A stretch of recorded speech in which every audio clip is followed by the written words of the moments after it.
welcome back to Mama Gibson's Reading Corner. I am continuing our journey through Charlotte's Web today. It's been a few days since I've read to you guys, so I'm going to take some time out while the boys are at school and it's kind of quiet in the house, and we'll read a few more chapters. Alright, so we are on Chapter 6. Chapter 6 is called Summer Days. The early summer days on a farm are the happiest and fairest days of the year. Lilacs bloom and make the air sweet and then fade. Apple blossoms come with the lilacs, and the bees visit among the apple trees. The days grow warm and soft. School ends and children have time to play and to fish for trouts in the brook. Avery often brought a trout home in his pocket, warm and stiff and ready to be fried for supper. Now that school was over, Fern visited the barn almost every day to sit quietly on her stool. The animals treated her as an equal. The sheep lay calmly at her feet. Around the 1st of July, the workhorses were hitched to the mowing machine, and Mr. Zuckerman climbed into the seat and drove into the field. All morning you could hear the rattle of a machine as it went round and round, while the tall grass fell down behind the cutter bar in long green swatches. Next day, if there was no thunder shower, all hands would help rake and pitch and load, and the hay would be hauled to the barn in the high hay wagon, with Fern and Avery riding at the top of the load. Then the hay would be hoisted, sweet and warm, into the big loft, until the whole barn seemed like a wonderful bed of timothy and clover. It was fine to jump in, and perfect to hide in.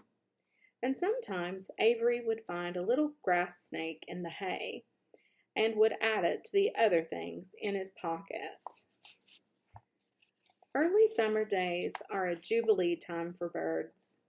In the fields around the house, in the barn, in the woods, in the swamp. Everywhere love and songs and nests and eggs. From the edge of the woods, the white-throated sparrow, which must come all the way from Boston, calls, "Oh, Peabody, Peabody, Peabody." On an apple bough, the phoebe teeters and wags its tail and says, "Phoebe, Phoebe."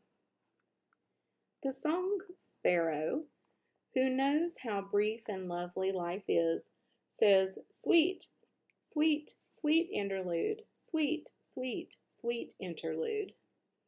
If you enter the barn, the swallows swoop down from their nests and scold.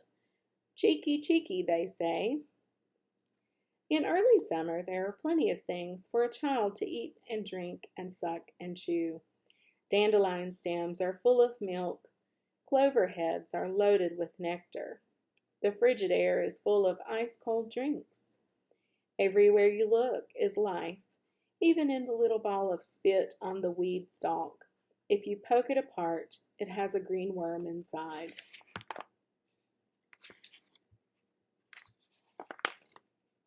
And on the underside of the leaf of the potato vine are the bright orange eggs of the potato bug. It was on a day in early spring that the goose eggs hatched. This was an important event in the barn cellar. Fern was there, sitting on her stool when it happened. Except for the goose herself, Charlotte was the first to know that the goslings had at last arrived. The goose knew a day in advance that they were coming. She could hear their weak voices calling from inside the egg. She knew that they were desperately cramped and positioned inside the shell, and were most anxious to break through and get out. So she sat quite still and talked less than usual. When the first gosling poked its gray-green head through the goose's feathers and looked around, Charlotte spied it and made the announcement.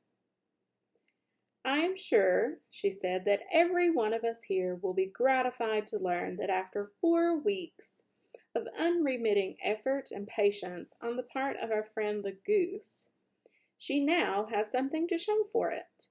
The goslings have arrived. May I offer my sincere congratulations?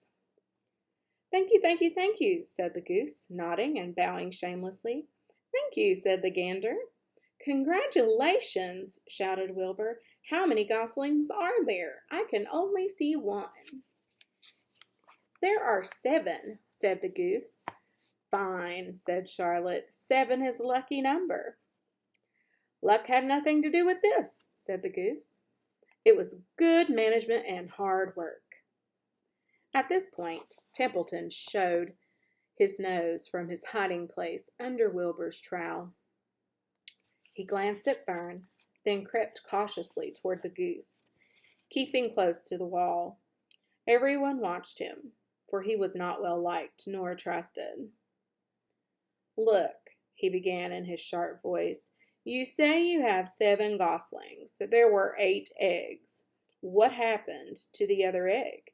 Why didn't it hatch? It's a duck, I guess, said the goose. What are you going to do with it? Continued Templeton, his little round beady eyes fixed on the goose.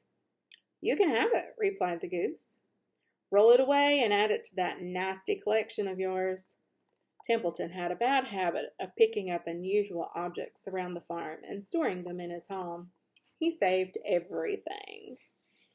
Certainly, said the gander. You may have the egg, but I'll tell you one thing, Templeton. If I ever catch you oking your ugly nose around our goslings, I'll give you the worst pounding a rat ever took.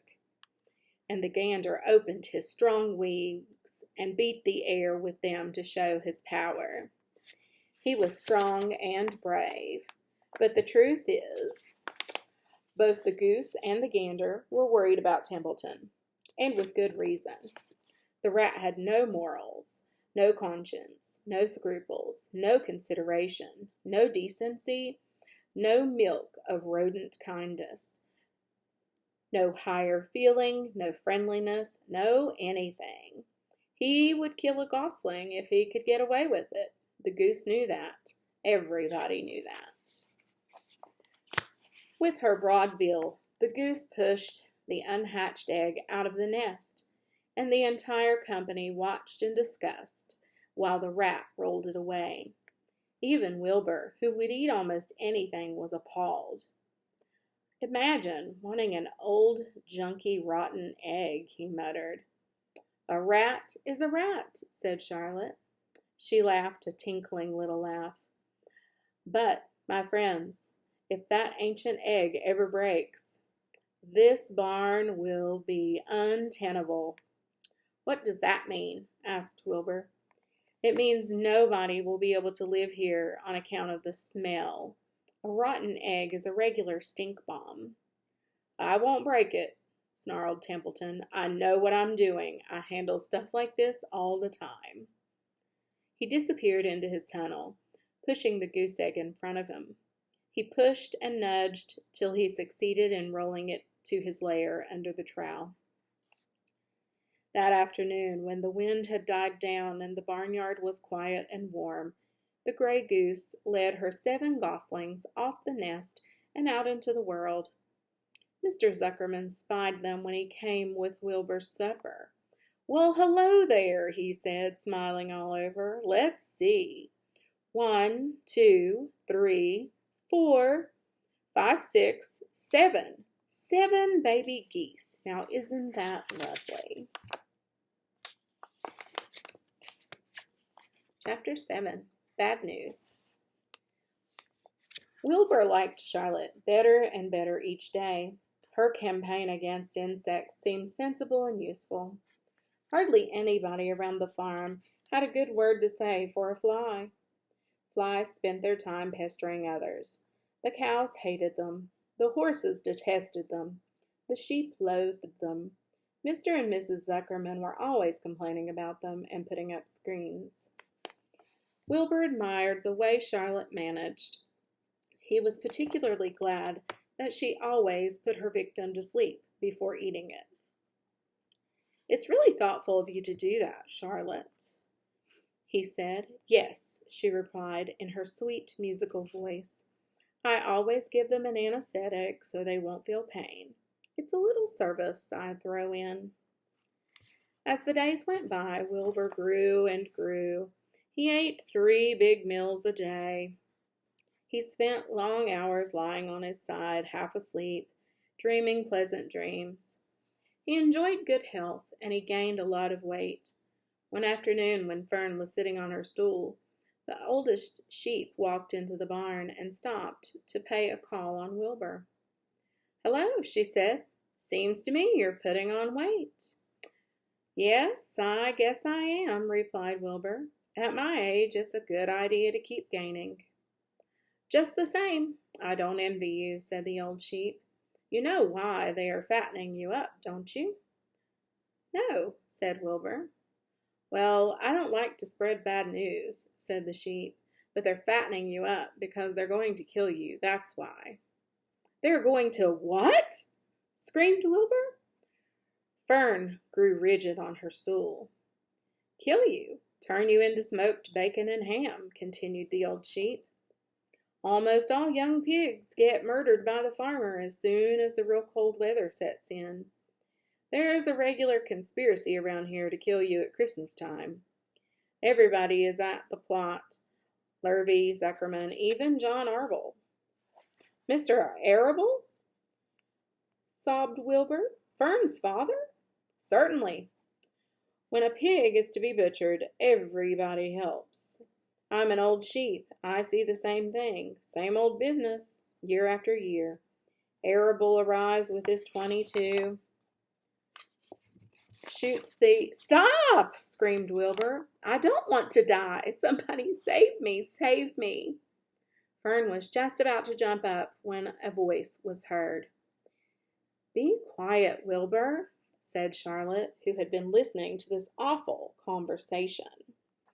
"I can't be quiet," screamed Wilbur, racing up and down. "I don't want to be killed. I don't want to die. Is it true what the old sheep says, Charlotte? Is it true that they are going to kill me when the cold weather comes?" "Well," said the spider, plucking thoughtfully at her web, "the old sheep has been around this barn a long time. She has seen many a spring pig come and go. If she says they plan to kill you, I'm sure it's true. It's also the dirtiest trick I've ever heard of. What people don't think of." Wilbur burst into tears. "I don't want to die," he moaned. "I want to stay alive right here in my comfortable manure pile with all of my friends. I want to breathe the beautiful air and lie in the beautiful sun." "You're certainly making a beautiful noise," snapped the old sheep. "I don't want to die," screamed Wilbur, throwing himself to the ground. "You shall not die," said Charlotte briskly. "What? Really?" cried Wilbur. "Who's going to save me?" "I am," said Charlotte. "How?" asked Wilbur. "That remains to be seen. But I'm going to save you, and I want you to quiet down immediately. You're carrying on in a childish way. Stop your crying. I can't stand hysterics." Chapter 8. A Talk at Home. On Sunday morning, Mr. and Mrs. Arable and Fern were sitting at breakfast in the kitchen. Avery had finished and was upstairs looking for his slingshot. "Did you know that Uncle Homer's goslings had hatched?" asked Fern. "How many?" said Mr. Arable. "7," replied Fern. "There were 8 eggs, but 1 egg didn't hatch, and the goose told Templeton she didn't want it anymore, so he took it away." "The goose did what?" asked Mrs. Arable, gazing at her daughter with a worried look. "Told Templeton that she didn't want the egg anymore," repeated Fern. "Who is Templeton?" asked Mrs. Arable. "He's the rat," replied Fern. "None of us like him much." "Who's us?" asked Mr. Arable. Oh, everybody in the barn cellar. Wilbur and the sheep and the lambs and the goose and the gander and the goslings and Charlotte and me. Charlotte? Said Mrs. Arable. Who's Charlotte? She's Wilbur's best friend. She's terribly clever. What does she look like? Asked Mr. Arable. Well, said Fern thoughtfully, she has 8 legs. All spiders do, I guess. Charlotte is a spider? Asked Fern's mother. Fern nodded. A big gray one. She has a web across the top of Wilbur's doorway. She catches flies and sucks their blood. Wilbur adores her. Does he really? Said Mrs. Arable rather vaguely. She was staring at Fern with a worried expression on her face. Oh, yes, Wilbur adores Charlotte, said Fern. Do you know what Charlotte said when the goslings hatched? I haven't the faintest idea, said Mr. Arable. Tell us. Well, when the first gosling stuck his head out from under the goose, I was sitting on my stool in the corner, and Charlotte was on her web. She made a speech. She said, I am sure that every one of us here in the barn cellar will be gratified to learn that after 4 weeks of unremitting effort and patience on the part of the goose, she now has something to show. Don't you think that was a pleasant thing for her to say? Yes, I do, said Mrs. Arable. And now, Fern, it's time to get ready for Sunday school, and tell Avery to get ready. And this afternoon you can tell me more about what goes on in Uncle Homer's barn.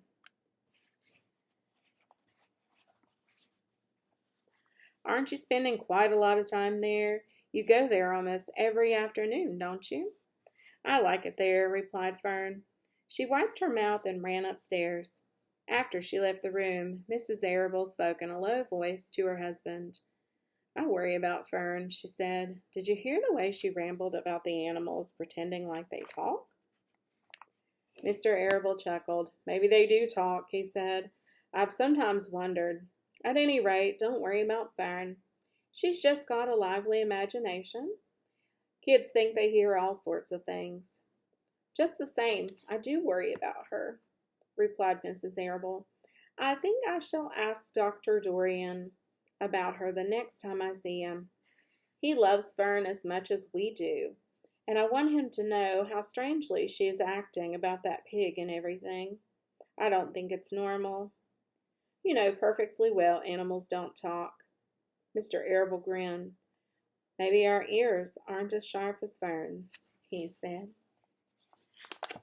All right, I'm going to stop there for the day. We will continue next time with Chapter 9. I'm glad that you have joined me again, and I look forward to seeing you soon here again in Miss Mama Gibson's Reading Corner. Have a great day.